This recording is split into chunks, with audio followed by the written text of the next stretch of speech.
विश्वास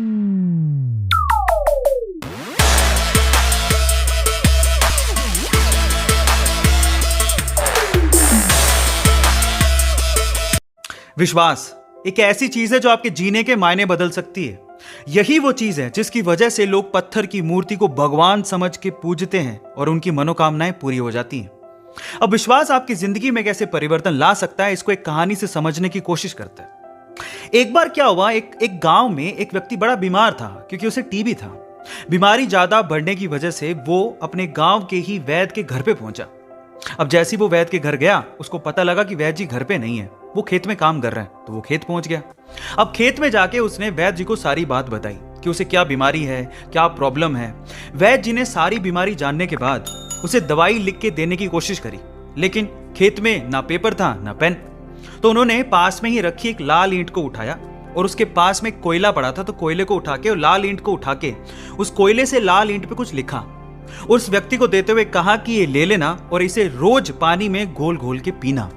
अब प्रॉब्लम यह थी कि वो व्यक्ति अनपढ़ था, वो वैद्य जी की बात को ठीक से समझ नहीं पाया, लेकिन वो उस ईंट को लेकर घर चला गया और 3 महीने बाद वापस लौट के वैद्य जी के पास आया और कहता है कि वैद्य जी, आपके द्वारा दी गई दवाई से मैं आधा तो ठीक हो चुका हूं। अगर आप मुझे वो दवाई दोबारा दे दें तो शायद मैं पूरा ठीक हो जाऊं। तो वैद्य जी ने कहा, मैंने तुम्हें दिया तो था। तो व्यक्ति क्या कहता है, ध्यान से सुनिएगा।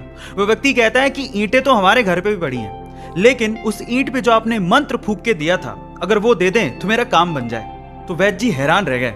उन्होंने पूरी बात पूछी तो पता लगा कि वो व्यक्ति पिछले 3 महीने से उस ईंट को पानी में घोल घोल के पी रहा है, लेकिन फिर भी वैद्य जी ने उसको कुछ नहीं कहा, सच्चाई बताई नहीं। पता है क्यों? क्योंकि उसे उस इलाज में विश्वास था और वो ठीक हो रहा था। वैद्य जी ने फिर से ईंट ली और फिर से उस ईंट पे कोयले से दवाई लिख के उसे दे दी और वो बंदा पूरी तरह से ठीक हो गया। अब आप लोग कहेंगे कि कैसे बच्चों वाली कहानी है। नहीं, लेकिन यहां पर समझने और सीखने लायक बहुत सारी चीजें हैं। यहां सीखने लायक बात यह है कि दवाई लेने के साथ साथ आपको इस चीज पे भी विश्वास होना चाहिए कि इस दवाई को लेने के बाद मैं पूरी तरह से स्वस्थ हो जाऊंगा, तभी आप उस प्रॉब्लम से बाहर निकल पाओगे। और ये सेम चीज आपकी जिंदगी में भी लागू होती है। अगर आपको अपने आप पे और अपने आइडिया पे पूरा विश्वास है तो एक ना एक दिन आप सफल जरूर हो जाओगे। बस अपना विश्वास डगमगाने मत दीजिएगा, उस पर विश्वास बनाए रखिएगा। ऐसे अमेजिंग वीडियोस के लिए YouTube पे हमारे चैनल को सब्सक्राइब कर लीजिए। मिलते हैं अगली अमेजिंग स्टोरी के साथ। Thank you so much.